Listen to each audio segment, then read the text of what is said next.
Ma'am, look at outside. It's raining. I know that it will be rain. Pranjal, today we will try something new. Okay. मला वाटलं होतं की, त्यावेळी I had a hunch that याचा वापर केला पाहिजे. मला वाटलं होतं की एखादी क्रिया घडेल, त्यावेळी या फॉर्म्युलाचा वापर केला पाहिजे. मला वाटलं होतं की आज पाऊस पडेल. I had a hunch that it will rain today. मला वाटलं होतं की ती आज येथे येईल.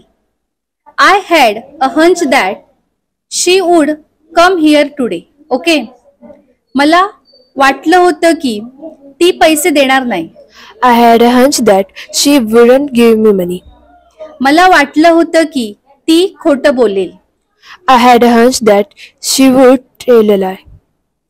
मला वाटलं होतं की आज विद्यार्थी येणार नाही. I had a hunch that student wouldn't come today. आता एक वाक्य तुमच्यासाठी. मला वाटलं होतं की ती ही स्पर्धा जिंकणार. याचं उत्तर तुम्ही नक्कीच कॉमेंट करून सांगा.